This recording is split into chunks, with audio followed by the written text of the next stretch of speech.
A lot of people are very lucky. They meet somebody they love. They want to have a long-term relationship with them. So they decide to move in together, and later they decide to get married. So the question that people have is, why shouldn't I move in with my girlfriend, boyfriend before we get married? Well, if you're going to do that, then don't plan on getting married. Because statistically, people who have lived together and then get married are more likely to get divorced than couples who are not living together. Oh, wow. Why is that? By far. I mean, it's like it's off the charts.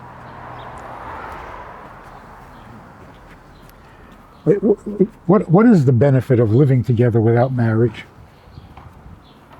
It's so dehumanizing. Let's live together, but I don't want to marry you. Why? I'm not sure about you. I mean, why? What is it saying? That's so... You're demanding somebody give themselves to you without making a commitment to return? It's literally saying, let's live together without a commitment so that if I meet somebody more interesting, I'm free to go. That's what you're saying. And you want this to be a meaningful relationship? So then you get married and you don't know how to handle this. In other words, living together doesn't prepare you for marriage. Not being committed doesn't help you become committed. You get used to non-committal relationships. All of a sudden you're married. You didn't prepare for this. So it comes as a shock and you end up getting divorced because you can't stand the confinement. Seems like a lot of people have a problem. They're extremely, extremely cautious when it comes to quote unquote committing to somebody. They need to be 100% sure with all the different angles analyzed and with all the. Is that? I'm assuming they see it as a good thing to do, to be careful. Reasonable. Yeah. Sensible. But here's the problem. If you can't commit to anybody, then you can't commit to anybody. What is it about the person that is going to make you commit? Love? What does that mean? They love each other. They're just not ready to commit. So what are you waiting for? It's not an interpersonal problem. It's not I can't commit to you. I can't commit. Why? What's going on there? I mean, if you want to be dramatic about it, you can call it narcissism. My life is so filled with me, there is no room for anyone else. And it doesn't matter how nice you are. There's just no room. Sorry. No vacancy. Yeah, but I'm a nice guy. Yeah, you're a nice guy. There's no vacancy. There's no space in my life for you. Or anybody else.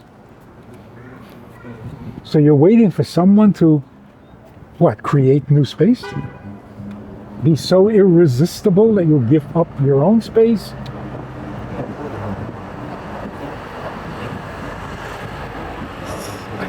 It seems like it's something everyone's been raised on. Like even watch like Seinfeld from the 90s, where part of what they look for in a person is, are they good at breaking up? Are they nice during a breakup? Because it's so expected. Obviously they're joking, but it does. Sorry. Hardly joking. Hardly joking. Yeah. It does seem like these days people are basically just raised to find somebody, spend a few years maybe at most, and then whatever, find somebody else. So people who are raised, sorry.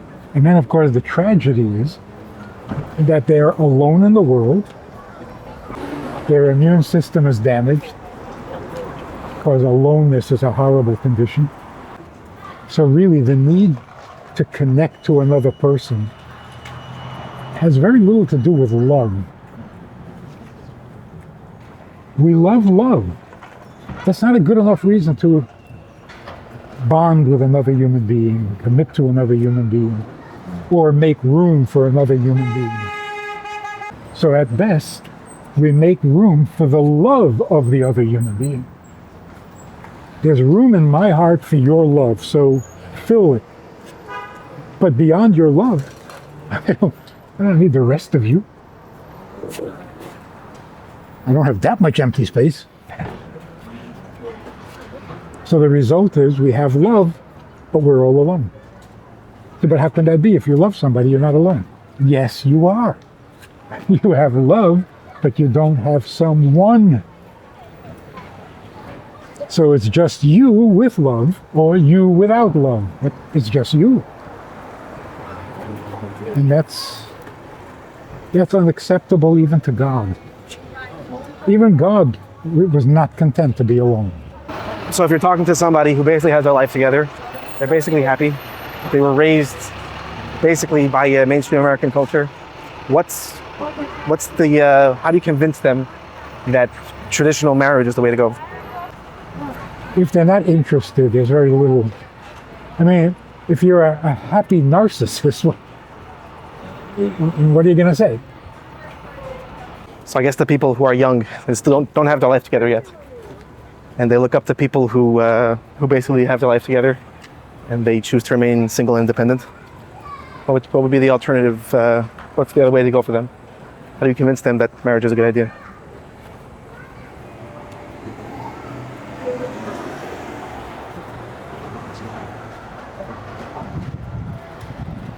I think they have to understand what marriage is. They may have a very distorted view of marriage. They may have seen their parents in an unhappy relationship or an unhealthy relationship. And to them, that's marriage. And yeah, why would they want that? So we have to introduce the whole idea of marriage, which was never necessary before in history. It was so natural. Nobody ever talked about it. You grow up, you get married. Nobody ever said why. You get married, you have children. Nobody said why. But now, yeah, we need a why. A good why. And it's really true of everything. Things that we never questioned before, now we need to know why. You're Jewish?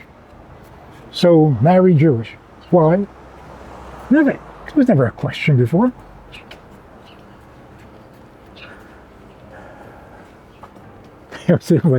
You're male, be male. Why? So I mean, if you want to find the good part, if we can find the why and explain it, it would deepen the things that we've been doing all along automatically without question. So maybe it's a good thing that we're finally asking. But asking doesn't mean rejecting. It's like if I don't know why, I stop. Don't stop. If I don't know why I'm male, I quit being male. It's ridiculous. The question's a good question. Find a good answer. Don't quit on yourself. So what is the why of marriage? The why of marriage is to become one rather than separate. Separate is not holy, it's not virtuous, it's not good, right? It is not good to be alone. To be single is not to be one? No. To be only male or only female is not complete. Mm.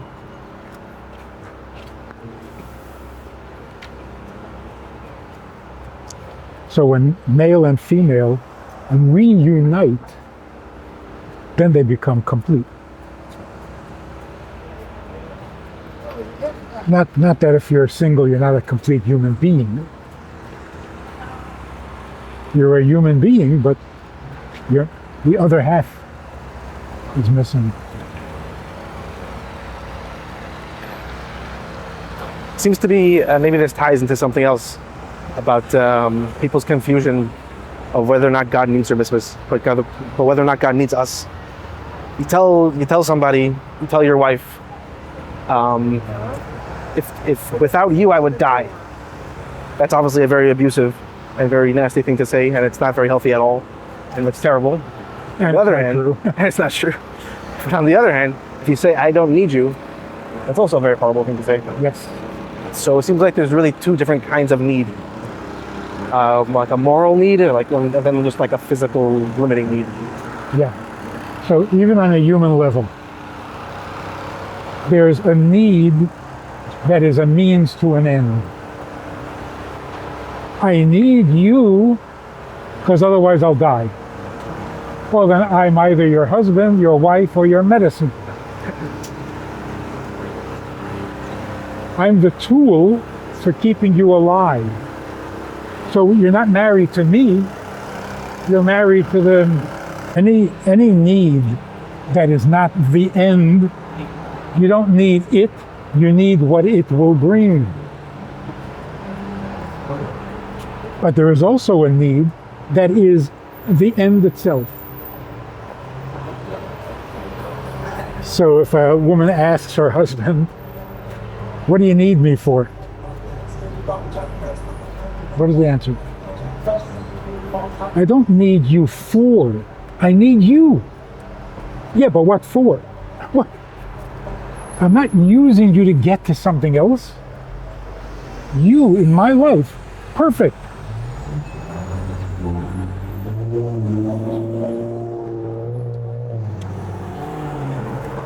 And the same is true with our relationship with God. God doesn't need us as a means to an end. He's not using us to get somewhere. Having us, that's the end. Question is only, how does he have us if we're rebellious and ignore him and reject him and not believe in him? Does he have us? So that's what the Torah is all about. The Torah tells you how God has you and how God does not have you. But what he needs is you, not your religion, not your faith, not your love, just you. But if you don't love him and you don't believe in him and you don't think about him, well then he needs you, but he doesn't have you. What does it mean to have you? To be on the same page at least. To think alike, to want the same thing. To be partners, not enemies, adversaries.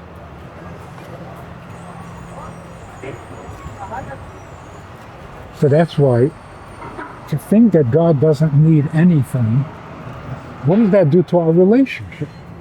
He needs nothing. I'm supposed to... How do I handle it? Welcome to New York.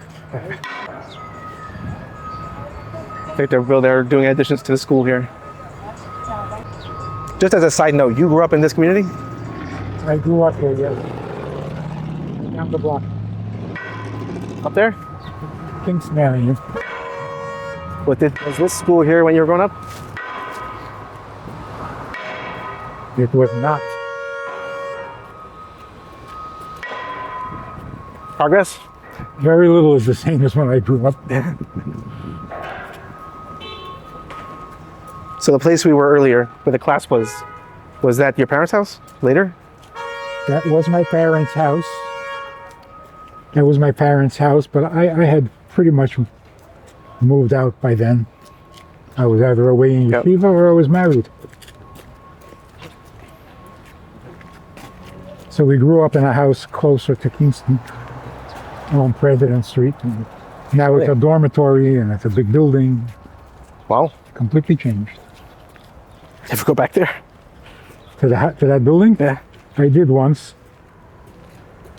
But that meant they had remodeled the whole thing so completely I couldn't even find which was my apartment. All I know is on the 3rd floor. How big was your apartment when you were there? Tiny. Tiny little kitchen, and you ate in the kitchen.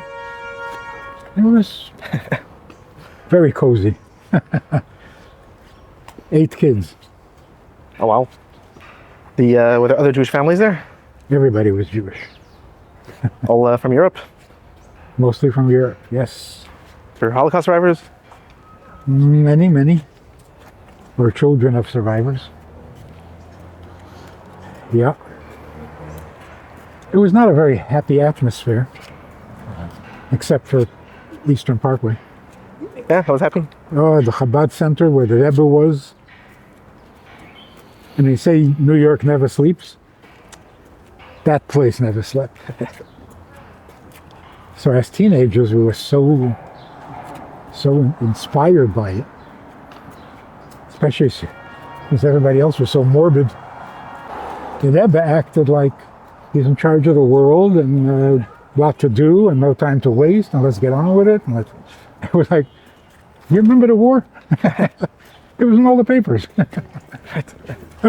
But that was purposeful, right? That wasn't just he purposely looked forward to move on. Well, it actually motivated the optimism.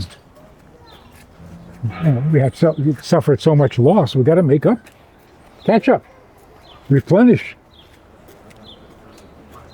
start a family, have kids, raise them, take the world back from the evil that dominated it during the war. So it wasn't like it didn't exist, but instead of being morbid about it, it became motivational. How do you let the world slip away like that? Get it back, get it back. Good always wins over evil, so let's go for it.